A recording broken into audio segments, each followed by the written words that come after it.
Fala pessoal, sejam muito bem-vindos à nossa quarta aula do nosso treinamento de ADVPL com TL++. E na última aula nós falamos sobre escopo de variáveis. Se você perdeu essa aula, eu vou deixar um link aqui na tela. E hoje nós vamos falar sobre estruturas de decisão. E toda vez que nós iniciamos um conteúdo novo aqui no canal da RFB Sistemas, lá no nosso Instagram tem conteúdo diário. E nesse mês de junho você aprende ADVPL aqui e lá. Se você não segue, corre lá. E por último, a única coisa que eu peço pra vocês é que dê um like nesse vídeo para motivar aqui o nosso time a produzir cada vez mais conteúdo para vocês. Sem mais delongas, é com você aí, Paulo. Fala galera da RFB Sistemas, tudo bem com vocês? Sejam bem-vindos à quarta aula do nosso treinamento de desenvolvimento fundamental. Neste treinamento, como você já sabe, você vai dar início aí à sua carreira de desenvolvedor Proteus, criando as suas primeiras customizações utilizando a linguagem ADVPL e a sua evolução, que é o TL++. Na aula de hoje nós vamos falar a respeito de estruturas de decisão. Como o próprio nome já sugere, é uma estrutura utilizada para definir o caminho ou decidir qual é o caminho que a sua rotina vai percorrer. Então você vai aprender nessa aula a utilizar o if, o case, criar as suas estruturas de decisão no ADVPL e no TL++. Fica ligado e vem comigo!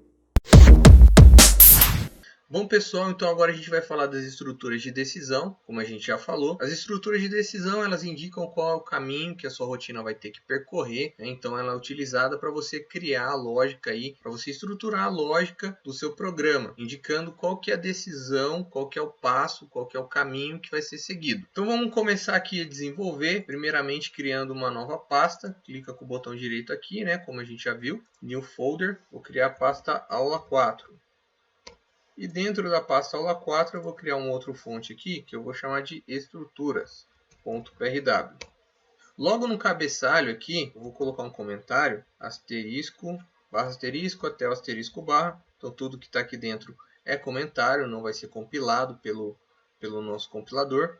Bom, então aqui no cabeçalho da função eu vou detalhar para vocês qual que é a estrutura do if, como que é montado, como que é composta a estrutura do if. A estrutura do if ela começa com um comando que é o comando if, e aqui na frente do if existe uma condição. Então se essa condição que está aqui na frente do if for verdadeira, vai existir uma série de comandos aqui que serão executados. Pode ser um comando ou várias linhas de comando. O if ele finaliza com um comando que é o end-if. Então, na nossa estrutura de decisão if, tanto o comando if quanto o end-if são obrigatórios. Existem alguns outros comandos que podem ou não compor essa estrutura, porém não são obrigatórios, como por exemplo o comando else-if. O else-if ele permite você adicionar uma outra condição. Então, eu posso colocar aqui na frente do else-if uma outra condição. Se essa outra condição for verdadeira, então serão outros comandos que serão executados.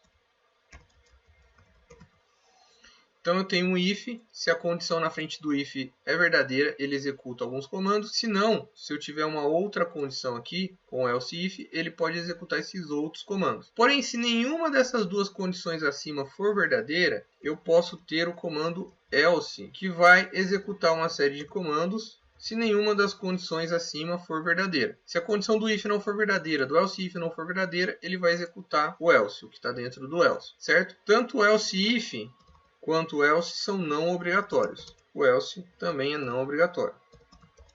Eu posso ter apenas uma condição e o end if, eu posso ter apenas uma condição e o else, eu posso ter vários else ifs, eu posso ter várias condições, posso ter aqui inúmeras condições. E se nenhuma delas for verdadeira, aí ele entra aqui dentro do else. Então a parte da estrutura que é obrigatória é o if com a sua condição e o end if. Os demais, o else e o else if, são não obrigatórios. Então vamos começar a desenvolver aqui utilizando essa estrutura aí que é o if. E a ideia é que a gente crie uma lógica de programação para validar a venda de um produto dentro de uma empresa. Então eu vou chamar essa rotina aqui, essa função que eu vou criar, que vai ser uma user function. Eu vou chamar de VLD venda. Vou colocar o return aqui.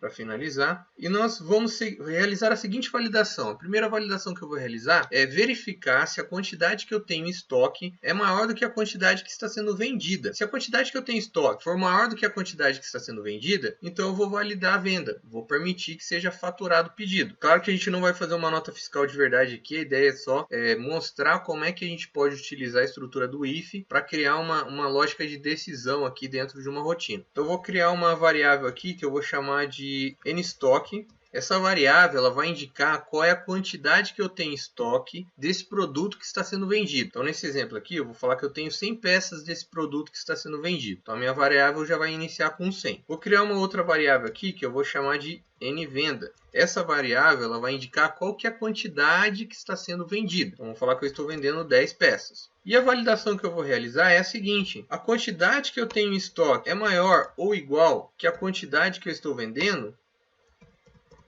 Ou seja, estou verificando se eu tenho saldo em estoque desse produto, certo? Então, se a quantidade que eu tenho em estoque for maior que a quantidade que eu estou vendendo, eu vou apresentar uma mensagem aqui, ó, MSG Alert,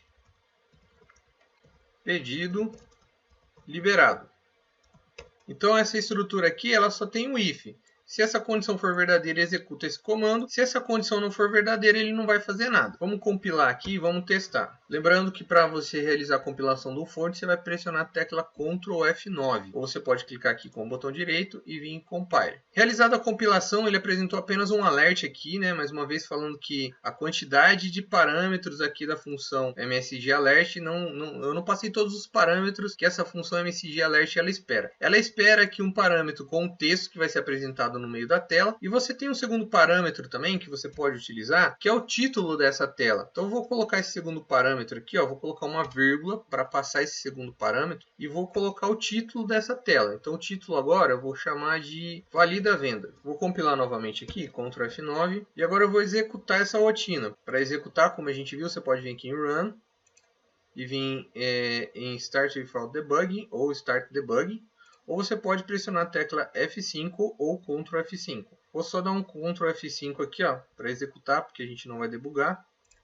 Vou colocar aqui o nome da função que vai ser executada, que é a minha user function VLD venda. Então essa condição aqui ela é verdadeira. Ó. Quantidade em estoque é 100, quantidade de venda é 10. Sendo verdadeira essa condição, ele entrou aqui nessa linha aqui 23, né, e executou esse MSG Alert aqui, que mostrou na tela a mensagem pedido liberado. Aí o título que a gente passou agora aqui, o segundo parâmetro, valida a venda, ele colocou aqui, ó, no título da tela, valida a venda. Beleza? E quando a quantidade de venda for maior do que a quantidade em estoque. Então, eu vou falar agora que eu estou vendendo 200. Vou compilar de novo e vamos ver o que vai acontecer. Vou executar de novo. Veja que ele apresentou aqui a mensagem de que foi finalizada a execução, mas não apresentou nada na tela, né? Por quê? Porque a gente disse que se essa condição for verdadeira, é para apresentar isso daqui. Se ela não for verdadeira, o que ele faz? Não faz nada, né? Então agora a gente vai colocar um else aqui, ó. O else ele executa os comandos aqui que estão dentro do else, são executados quando essa condição que está acima não é verdadeira. Então se isso aqui não for verdadeiro, ele vai apresentar essa outra mensagem. MSG Alert sem saldo para liberar o pedido. Coloquei uma vírgula aqui para informar o segundo parâmetro para a função MSG Alert. Vou compilar de novo. E vou executar novamente, F5.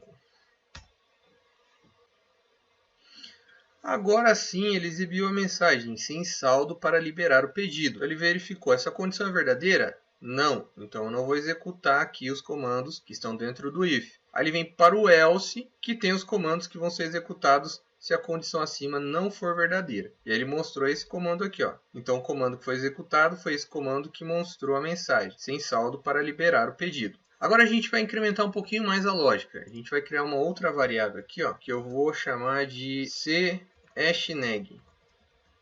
Essa variável ela vai indicar se eu posso vender mesmo que o estoque esteja negativo. Então eu vou colocar aqui, ó, que sim, mesmo que o estoque esteja negativo, eu vou vender. Ou seja, mesmo que a quantidade de venda seja 200 e a quantidade que eu tenho em estoque é 100, eu vou liberar o pedido. Depois eu vou comprar mais 100 peças lá para entregar para o cliente. Mas eu vou permitir que a venda seja realizada mesmo que o estoque fique negativo. Então, se a quantidade de venda for maior do que a quantidade que eu tenho em estoque, mas o parâmetro ali, a variável hashnag, estiver igual assim, eu vou exibir na tela a seguinte mensagem: pode vender, porém o estoque irá ficar negativo. Então, são duas validações que eu preciso fazer para conseguir identificar esse caso aí. Eu preciso verificar se a quantidade de venda está maior do que o estoque e se o parâmetro hashnag está igual assim, se eu permito no meu sistema a venda mesmo sem ter saldo em estoque. Então agora a gente vai ver como é que faz para criar duas condições, né, ou duas validações na mesma condição. Eu vou criar aqui a minha outra estrutura que é o else if,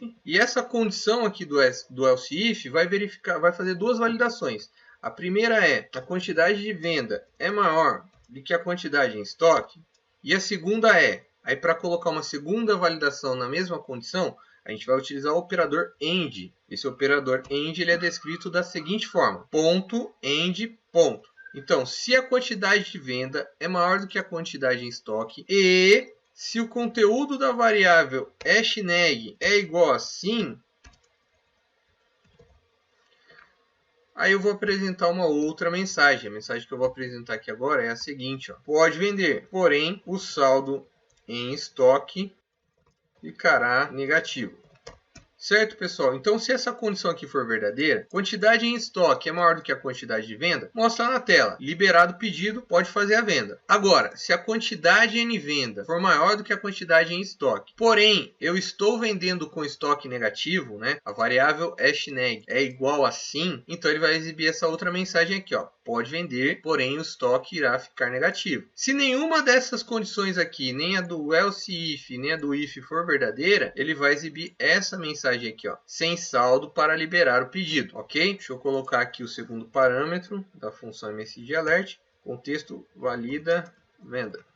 Vou compilar novamente. Agora eu vou executar novamente, só que eu vou executar em modo debug. Primeiro eu vou colocar um ponto de parada aqui na linha 21 para a gente executar o debug da rotina e vou pressionar a tecla F5. Vou executar aqui a user function vld venda. Vou dar um Enter. E agora eu vou passar linha a linha aqui e vamos ver como é que vai se comportar a nossa rotina. Vou pressionar aqui o F10. Então aqui na linha 23, ele vai verificar se o conteúdo da variável nStock é maior do que a venda. Vou pressionar F10 aqui e vamos ver o que ele vai fazer. Se eu quiser verificar essa validação aqui, eu posso selecionar ela aqui e vir aqui em Debug Console. Aí você coloca aqui a validação que você está realizando. Então eu estou validando se a quantidade em estoque é maior que venda. Se eu der um Enter aqui, ele me responde, falso. A quantidade em estoque não é maior do que a venda, porque estoque é 100 e venda é 200. Certo? Deixa eu dar um F10 aqui. Então ele não entrou nesse if porque é falso. Agora vai verificar se essa condição aqui é verdadeira. Se eu colocar aqui, vou verificar primeiro se a quantidade de venda é maior do que estoque. Olha lá, quantidade de venda é maior do que estoque, deu true. E se eu verificar se o conteúdo de hashnag é igual a sim, também retornou true. O AND ele verifica se as duas condições são verdadeiras, né? Então se eu colocar aqui essa validação inteira, ou essa condição inteira aqui, com as duas validações, vamos ver qual que vai ser o retorno. Retornou true, porque as duas são verdadeiras. A venda é maior do que estoque e hashnag é igual a sim. Então retornou true, ele vai entrar aqui. Deixa eu pressionar F10 de novo. Aí ele mostrou na tela aqui, a mensagem: pode vender, porém o estoque ficará negativo. O textozinho aqui do título, né, que a gente colocou no segundo parâmetro, valida a venda. Ok. Aí ele sai do if. Ele encontrou uma condição verdadeira, executou essa condição aqui, ele nem verifica o que tem abaixo, tá? Ele sai do if. Encontrou uma condição verdadeira, ele executa os comandos dessa condição e sai aqui do if. Já veio para o return. Dá um F10 aqui. Finalizou a nossa rotina. Beleza, pessoal? Eu acho que não tem muito segredo aí sobre como utilizar essa estrutura. É bem simples. O que é necessário é você fazer exercícios aí para ir treinando. Agora a gente vai mostrar uma outra estrutura, também é de decisão, que é a estrutura do case. Vou fechar esse fonte aqui. Vou voltar aqui para os meus fontes no meu Explorer. Vou criar um outro fonte aqui dentro da pastinha aula 4. Clicar com o botão direito, new file. Vou chamar de do underline case.prw. Bom, vamos lá. Então, antes de mais nada, eu vou colocar aqui no cabeçalho, mais uma vez para vocês entenderem, a estrutura do comando do case. O do case ele começa com do case e termina com end case. E aqui dentro do... Aqui é junto, né? Não é separado. Aqui em cima é separado, aqui embaixo é junto. E aqui dentro de do case e end case, a gente tem os cases, que são as condições. Então, case, aí eu vou ter uma condição. Case essa condição seja verdadeira, executa os comandos. Aí eu posso ter várias condições, né? Vou colocar um outro case aqui. Case essa outra condição for verdadeira, eu tenho outros comandos. Então eu posso ter várias condições aqui. E se nenhuma dessas condições aqui forem verdadeiras, o que vai acontecer? Aí a gente tem aqui o comando otherwise, que é como se fosse o else. Se a condição desse case não for verdadeira, se a condição desse outro case não for verdadeira, e nem essa for verdadeira, ele vai aqui para dentro do otherwise e executa os comandos. Então essa é a estrutura do case. Começa com do case, termina com end case, e aqui dentro a gente tem os cases. Caso a condição seja verdadeira, executa o comando. Se não for nenhuma delas verdadeira, ele entra no otherwise aqui e executa esses comandos. O otherwise não é obrigatório. Você pode simplesmente não executar nenhum comando se os cases aqui não forem verdadeiros, tá? E o case aqui só vai ter um case que é obrigatório. Tem que ter uma condição obrigatória. Os demais são não obrigatórios. Bom, então agora a gente vai utilizar aqui o do case. Vou criar uma função aqui. E utilizar o do case para fazer uma validação de um número, indicando se esse número é positivo, negativo ou se esse número é um número zero. Então eu vou chamar aqui essa função de do_case. É uma user function, vou colocar o return aqui no final. E para realizar essa lógica aí, a gente vai precisar criar uma variável que eu vou chamar de inNúmero. Essa variável ela vai ter o número que eu vou verificar. Então, eu vou colocar aqui o primeiro número que a gente vai testar, o número 10. Vou montar aqui agora a estrutura do case. Como a gente falou, começa com do case e termina com end case. E aqui dentro a gente tem os cases. O primeiro case é o seguinte. Case nNúmero for maior do que zero, se o conteúdo da variável nNúmero for maior do que zero, eu vou exibir na tela o seguinte texto. MSG alert. Vou colocar o texto aqui, que é o texto número positivo.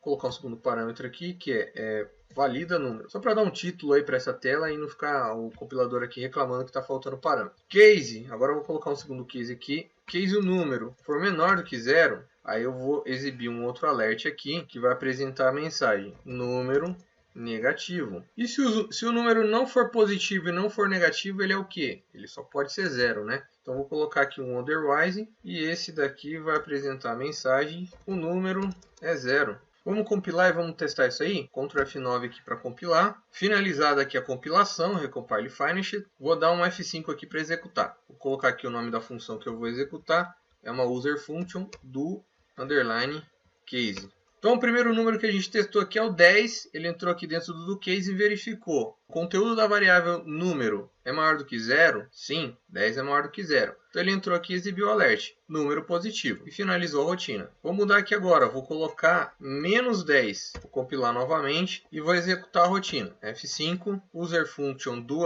_case, agora ele exibiu a mensagem número negativo, porque o primeiro case aqui ele não entrou no segundo case, que verifica se número é menor do que zero, número negativo. E se eu colocar aqui 0, vou compilar novamente, vamos testar de novo. E agora ele exibiu na tela, o número é 0. Beleza, pessoal? É isso daí. Essas são as duas estruturas de decisão existentes no ADVPL, que você pode utilizar aí para estruturar a sua lógica de programação. Agora você precisa fazer mais exercícios, né, para fixar o conteúdo que você viu. E eu espero que você continue nos acompanhando aqui neste canal, neste treinamento. Nós temos muito conteúdo ainda para você. Fique ligado e até a próxima. E aí, curtiu esse conteúdo? Então não esquece de se inscrever no canal e ativar o sininho para não perder a próxima aula. Muito obrigado!